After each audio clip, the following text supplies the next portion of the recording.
Nagkaroon lang ng konting problema. Ayun po yung kasong hinahawakan ni Attorney Harry Roque po. Alam mo, kasi Opo.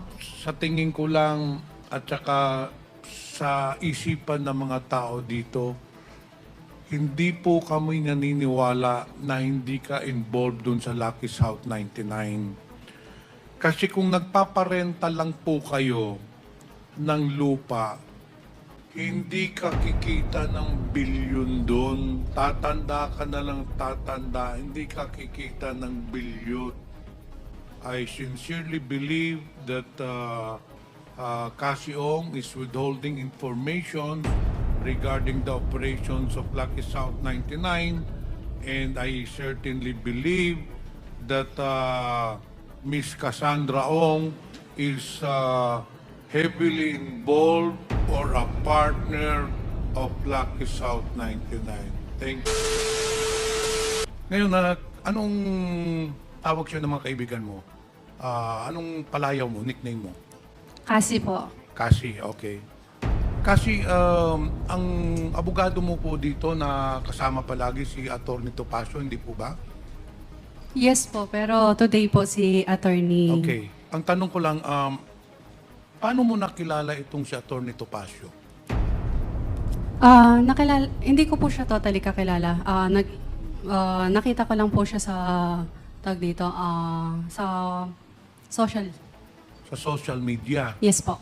So, Mr. Chair, paano mo na-contact si Atty. Topacio? Kasi pagdating mo dito, naalala mo, tinurn over ka muna sa NBI, di ba?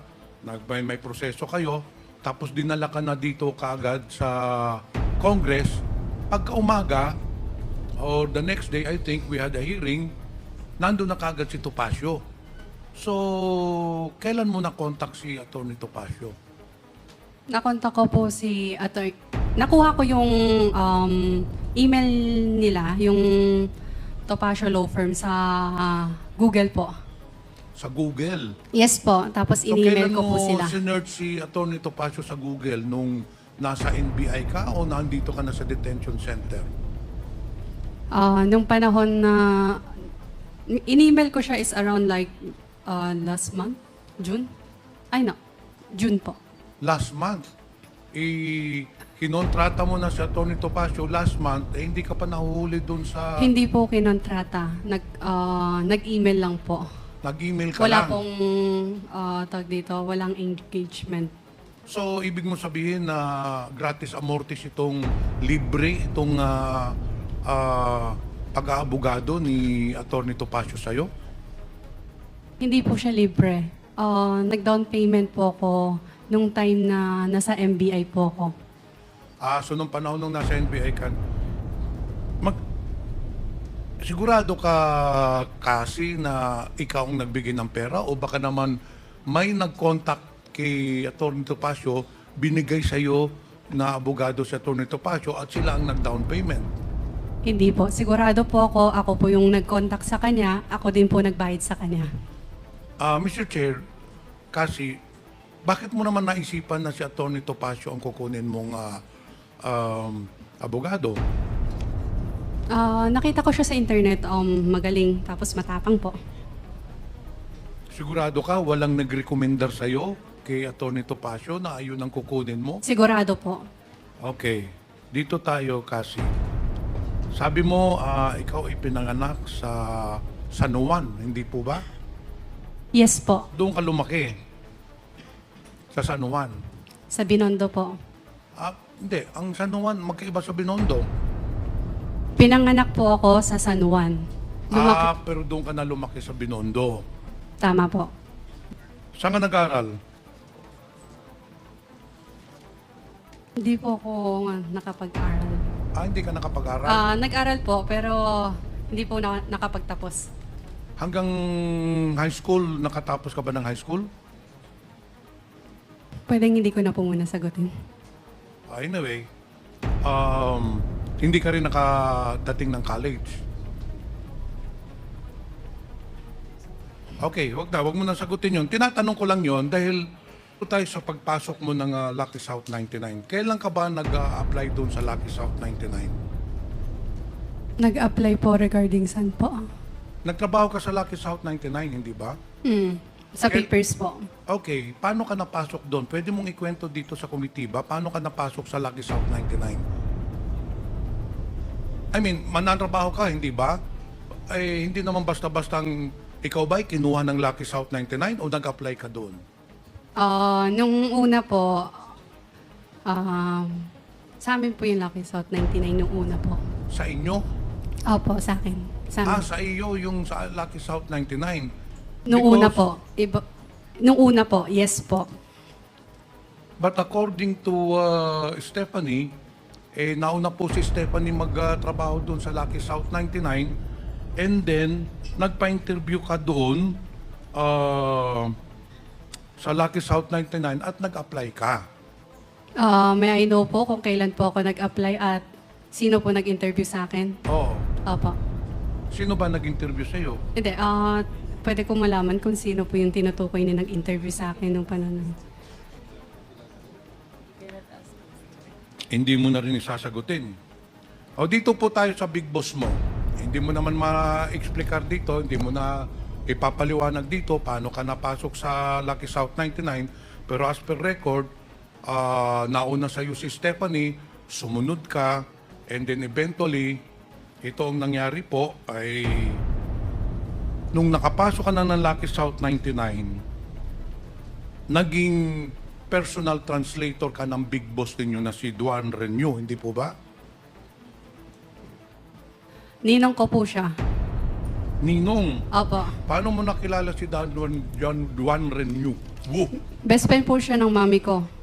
Best friend ng mami Yes. mo. Kailan po sila nagka-best friend ng mami mo? Paano po sila nagkakilala ng best na ng Duan Renew at ng mami mo? Po? Paano sila nagkakilala? Sabi mo kanina, Mr. Chair, kasi kaya ka napasok dun sa Lucky South dahil best friend ng mama mo si Duan Renew. Duan Renew, for the information of everyone, is the big boss of Lucky South 99. Paano naging best friend yung mama mo at saka ano? Sa Gaano na China. sila katagal magkakilala? Sa China pa lang po, magkakilala na sila kasi sa China po pinanganak ang mom ko. She's a Chinese po. Okay. Yes. So doon nagkakilala ang mama mo sa China. Opo. At sa Duan Renew. Yes. Then Isang city eventually, lang po sila. So, ibig mong sabihin, dahil ninong mo siya, ang mama mo ang nagpapasok sa'yo doon kay Duan Renew? No po. Kinontak po ako ng ninong ko kung pwede po akong tumulong sa kanya kasi hindi po siya marunong mag-Tagalog and mag-English po. Okay, correct.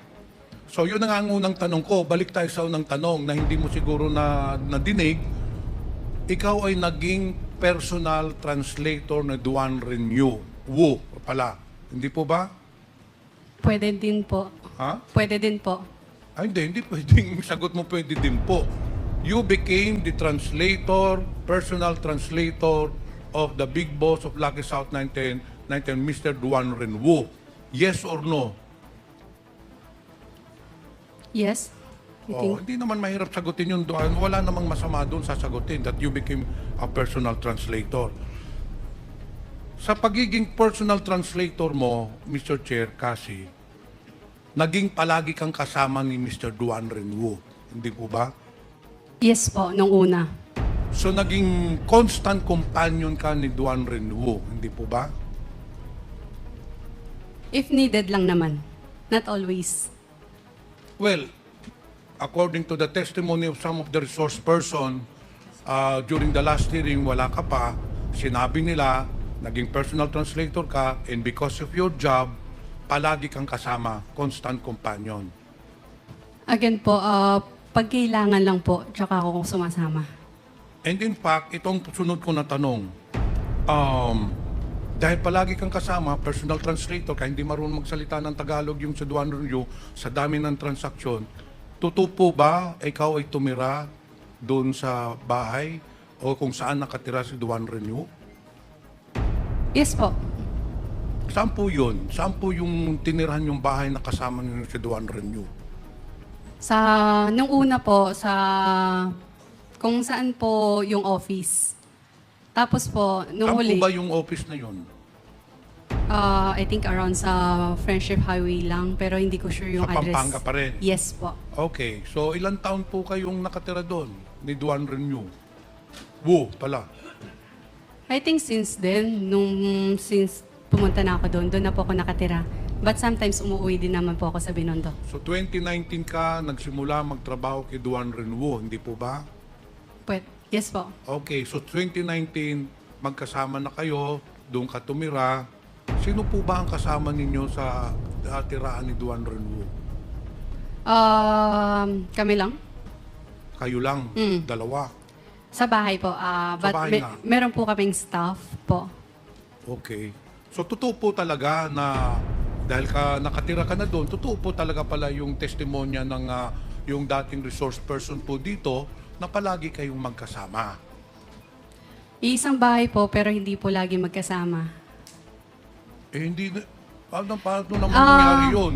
Eh, magkasama kayo sa isang bahay, tapos sabi mo, hindi kayo palaging kasama, eh, pagising mo, nandun na yung Duan Renew. Yes po. Pag natulog kayo, nandun na rin yung Duan Renew. So, halos araw-araw. Kasi sabi mo, as per your statement, doon ka nakatira, so araw-araw kayo nakikita ni Duan Renew, hindi po ba? Hindi araw-araw nakikita. Iisang bahay po kami. Pero may sariling lakad po siya. May sariling lakad din po ako. So sometimes, hindi po kami nakikita sa isang bahay. Kahit magkasama po kami sa isang bahay. May tanong po ako, Opo. Mr. Chair. Sana ay wag po kayong magagalit, ano? Yes po. Sana wag mong masamain ito, no? Yes po. Pero hindi natin maalis sa pag-iisip ng mga tao. You're living in one roof. Mm. You are a woman. Duan Renew sa man. Mm. Ang tanong ko po, wala ba kayong relasyon ni Mr. Duan Renew? Wala po. Kasi alam mo, na yung mga kasama mo sa trabaho dito, na nakausap namin, nauna po si Stephanie sa inyo, Mascareñas, magtrabaho, hindi po ba? Pero pagdating ho ninyo, you became very close to Duan Renew. And eventually, si Stephanie Mascareñas, medyo naalis, hindi po ba? Pagpasok nyo, after a few months, nawala na si Stephanie. Hindi po totoo yan. Alam niya po sa sarili niya yan. Well, anyway, that's a word of yours against hers, no? But anyway, yun ang tinestify niya dito. Ngayon, pagkawala ni Stephanie, Mascareñas, you started to become powerful dun sa Lucky South 99. Naging confidante ka ni Mr. Duan Renew to the point na ginawa kang incorporator, to the point na ginawa kang yung mga cheque nilagay na sa mga pangalan mo, to the point na ikaw na po ang nagdidesisyon ng mga lahat ng galaw, lahat ng mga gawain doon sa Lucky South 99, hindi po ba? Correction lang po. Nag-invest din po ako doon. Naglabas po ako ng money for that po. Magkano naman po ang in-invest ninyo doon? Pwedeng hindi ko po sabihin. Medyo, it's private po eh. Pagpalagay po natin, ballpark figure lang, nasa 1 million, nasa 100 million, nasa Pwedeng hindi ko po 500 sabihin. million. So ilang porsyento po kayo doon? Saan po? Which company po? Yung Lucky South 99. Yung Lucky South 99 nung una, maliit lang po. Pero po, again, hindi po ako naging incorporator po ng Lucky South. So anyway, doon sa investment mo, Yes po. paano ho ang, kasi investment yan. Yes. A person invest in a business, ang objective ay para kumita. So I'm sure na almost 5 to 6 years, doon ka sa Lucky South 99, sabi mo nag-invest ka, so gaano ang dividendo ninyo or yung income mo nung doon sa investment mo, ilang beses ka binibigyan sa isang taon? Pwedeng hindi ko muna i-disclose po yan. Well, but we have to Pasensya assume, na po. we have to assume that you were earning a substantial amount because yung operations ng Lucky South 99 ay napakalaki, no? In fact, the assets, everything, malaki po. Dito po tayo sa ano, meron nung ni-raid sa Porac, Pampanga na yung mansion complex. Alam niyo yon, di ba? Yes yung po. merong mga villas, yung may lake, tapos may villa sa gitna. Yes po. As per record po, lumalabas yata na sa inyo po yun. Opo.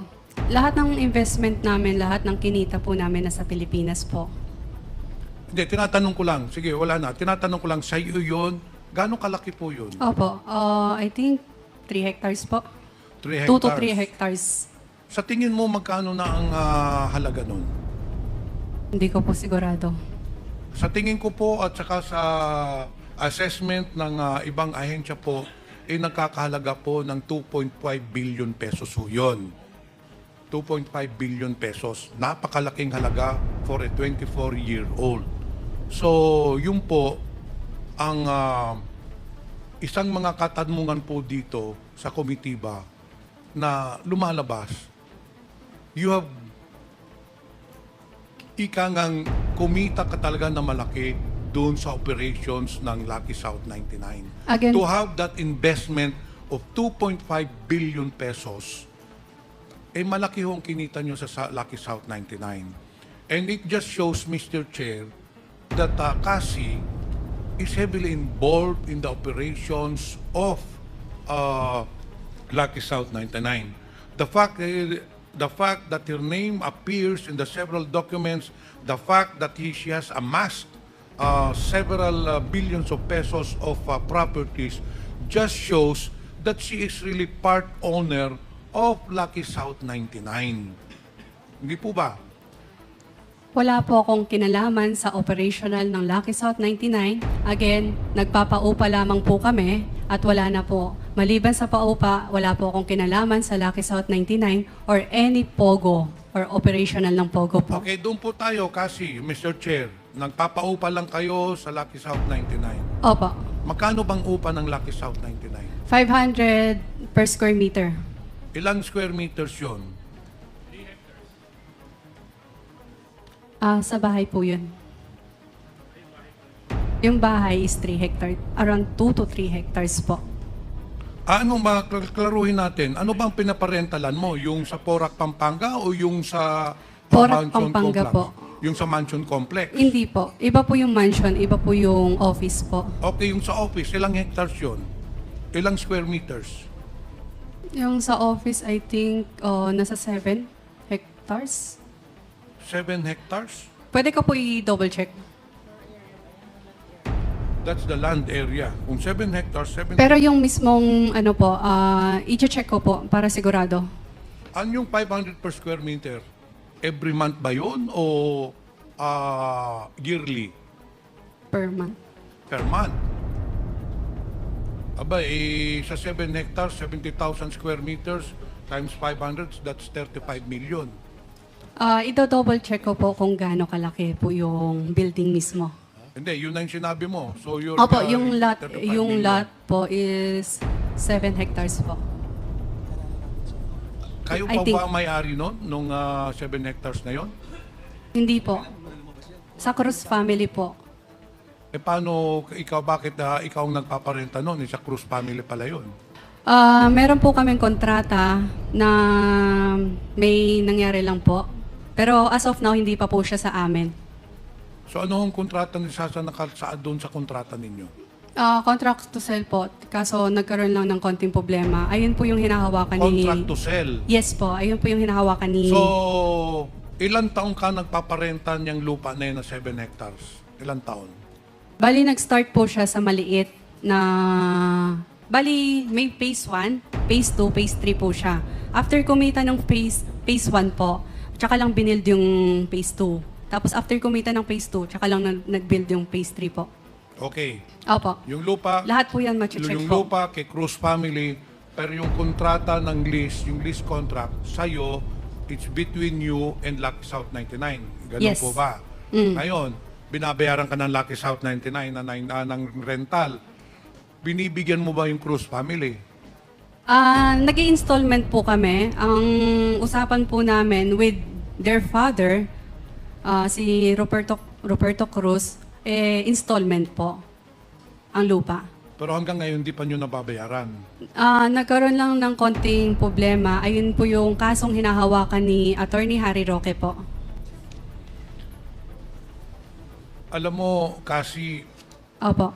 sa tingin ko lang, at saka sa isipan ng mga tao dito, hindi po kami naniniwala na hindi ka involved dun sa Lucky South 99. Kasi kung nagpaparenta lang po kayo ng lupa, hindi ka kikita ng bilyon doon. Tatanda ka na lang tatanda, hindi ka kikita ng bilyon. But the fact that you're able to purchase a land worth 2.5 billion pesos, hindi lang rental po ang kinikita ninyo doon. You are part owner and probably meron ka talagang dividendo doon. Yung lupa pa ba sa mansion na complex, nasa pangalan mo? Nasa pangalan po ng corporation po. Na pag-aari mo? Opo.